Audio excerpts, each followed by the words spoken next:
I feel as if I have done this video before, but it does require certain updates every now and then, because I do believe that is one of the biggest shield from criticism that woke individuals have against anyone that even thinks to remotely criticize their ideology. By asking the question, what is woke, they're not actually trying to learn. They're not actually trying to get educated on what you are talking about. They're simply playing language games.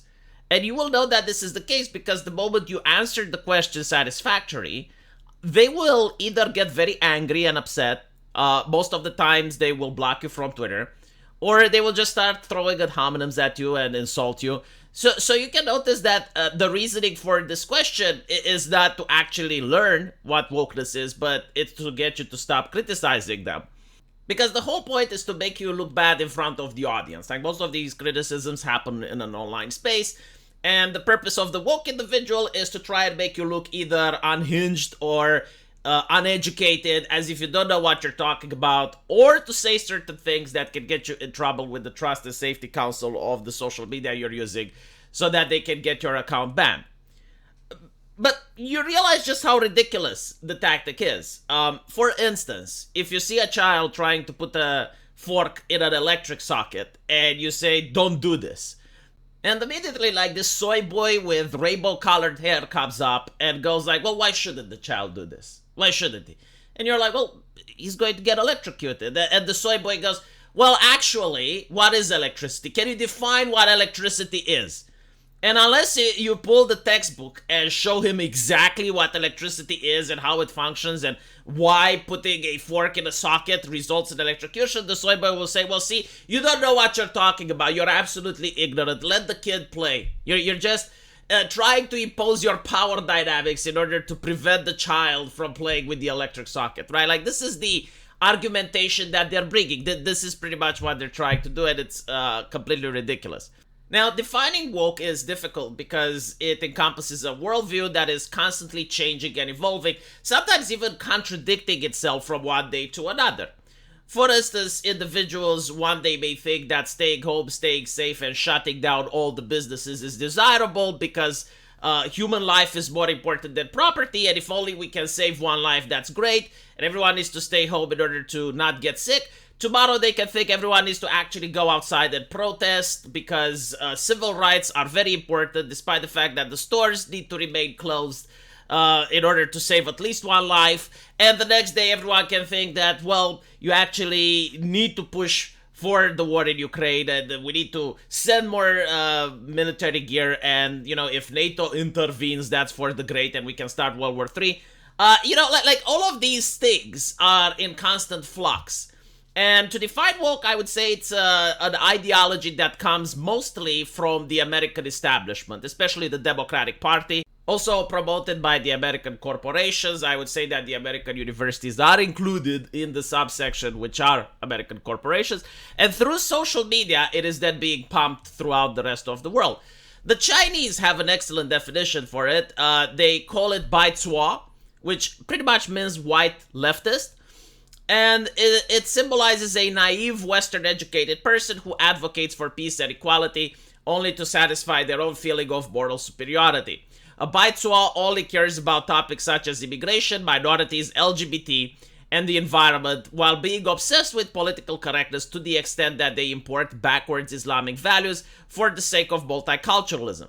The Chinese see the Bai Zhuo as ignorant and arrogant Westerners who pity the rest of the world and think themselves as saviors. And another great definition, which is given by Mike Harlow to Bob Iger, who just, again, like, doesn't understand what woke means. He says that woke media replaces character with identity and story with ideology. In other words, he is talking about leftist identity politics. It is an ideology which segregates the world based on race, based on identity, and then assesses political ideology to those identities. This is why they get absolutely shocked when they see a black person like Kanye West saying things that aren't left-leaning, or when they see the Hodge twins or Candace Owens, they will say, well, they're not black. I mean, Joe Biden himself says that if you don't vote for him, you're not black, because the ideology, which again comes from mostly the Democratic Party, which are promoting it, assesses that if you're born in a certain way, you need to have this political identity. You need to push for this level of politics. And the politics can change every year based on what the Democratic Party wants, what the American establishment requires. Oh, it requires now for people to think that they need to stay home and stay safe. That's what they're promoting. Oh, now it requires for people to go out and protest because the election year is coming and they want to make the Republicans look bad.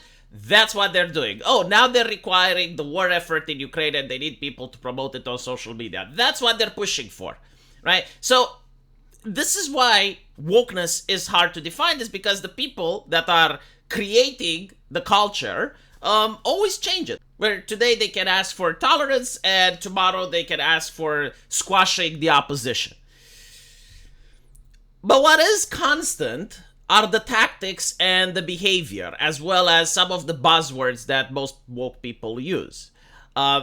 And it's the same thing. It's like, it's hard to define what Christianity is. It's hard to define what Judaism is, because it has like all these different sects, and for different people, Christianity can mean different things.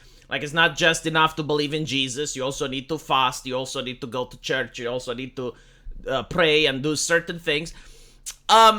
But they do have like common denominators. They do behave in a certain way. And it's the same with the woke. Like when someone starts talking about the cisgender heteronormative patriarchy, you know they're woke, especially when they do it in Romania and they start using English in order to describe their ideology, because the Romanian language doesn't even have the words required for them to talk about cisgender heteronormative. Like that just doesn't exist in the Romanian language. So they're very easy to spot. This is why it's very difficult for the woke ideology to penetrate into Eastern Europe or into China or other nations.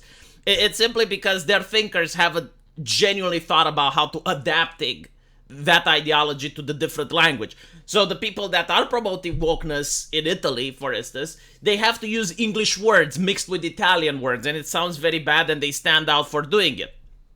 It's the same thing in Japan. Like, you look at Japan, whenever there's like a woke event, most of the people promoting it don't look Japanese, they look American. So you kind of notice like them standing out, that it's almost like someone from outside the culture trying to change the culture from within. But the important thing is, like, why is wokeness actually bad? Like, why do people not like woke individuals? And the reason for them is that they are some of the biggest bigots in existence. And by this I mean, like, if you're in a liberal campus and you do not believe exactly what the other people around you are supposed to believe, you get ostracized. So what I mean by this is, if you're in a room with 20 other people at a liberal college and you tell them that you want to play Hogwarts, they freak out, right? If you say that you have no problem with J.K. Rowling, you think that J.K. Rowling is your favorite author, you get in trouble. And there have been instances where people posted on the internet with them actually getting in trouble because they were at the university and they didn't think that J.K. Rowling is the worst thing ever. In other words, to be part of woke ideology is like a cult. Like, you're being told that this is what you are allowed to think. And any type of deviation isn't something where we disagree and, you know, we can just put it aside and not talk about it. Like, no, unless you fix yourself, unless you educate yourself, then you are a problem. Then you have to be ostracized. They view the world and they view culture as various nodes, and everything that is non-woke needs to be separated. If something is not woke, even neutral, then it has to either be made woke or it has to be cut off. It's very similar to what cults are doing. Like, basically, you're not allowed to interact with people that are not woke. And you get to see this when you watch YouTube videos with woke protests, especially the ones that were in 2018 and 2016. The famous one was like that university professor going like, hey, Melissa Click, her name was, like, can I get some muscle over here? Why did she want muscle over there? It's because someone was filming the protest and was talking to students, and she doesn't want the interaction because that person was not woke, right? So they only interact with people from their clique, and they want to create a society where people are afraid to express their own political ideas and opinions. So you either shut up and you go along with them, or you agree with them. There is no other choice. And even by keeping silent is problematic, because they will say, well, silence is compliance. So you eventually have to just say everything they do and everything they say is good. Otherwise, you get ostracized. And it doesn't matter if you believe what they are saying. It doesn't matter if it's illogical what they are saying. You have to actually say the thing if you want to maintain your circle of friends and your network. And this is why it's an ideology that most people do not like. It's the vitriol and the vindictiveness that they have for people from the out group. And the people from the out group can even be their own families. It can even be their close circle of friends. I personally don't have an issue with interacting with people from other ideologies. Like, I interacted with Muslims, I interacted with people from the far right, I interacted with foreigners, I interact with almost anyone. The only people that I have a difficulty interacting with are woke, indoctrinated individuals. Because the thing is, like, when you first meet them, they're very nice. Like, they're extremely nice to you, they're very XO, hugs and kisses. But the moment you say something like remotely offensive and you don't even know what that is, it can be like something very mundane that just triggers them, they turn into absolute monsters. Like, it's like flipping a switch. They become unhinged. And it's not just like they're blocking you and not interested in talking with you. They're interested in doing life ruination. Like, they're interested in joining discords and doing their best in order to ruin your personal life. No other ideology does this. Like at least with other ideologies, you get a warning. You kind of see that, you get to read the room and you see that people are becoming a little bit more colder towards you. Like, for instance, if you go into a Christian community and they see that you're doing something sinful, they will talk to you about it. They will ask why you're doing it. Like, there are levels of degrees. It's like a dial, and you kind of notice that the relationships are getting colder. But again, with the woke individuals, it's like a switch. It's like you flip the switch, click, and immediately they go unhinged. I have spoken with people that went to universities or they had woke friends, and they told me that life wasn't very happy amongst them because at every point they had to make sure that they're not stepping on an eggshell, that they're not stepping on a mine. And because woke ideology is constantly shifting, and what's okay today is not okay tomorrow. Like, for instance, in 2014, no one had the problem with defining what a woman is, but now if you're woke, you can't give the definition. Things are constantly in flux, and it's very easy to step on those eggshells. So let me know what you guys think, and as usual, I will see you in the comment section. Take care.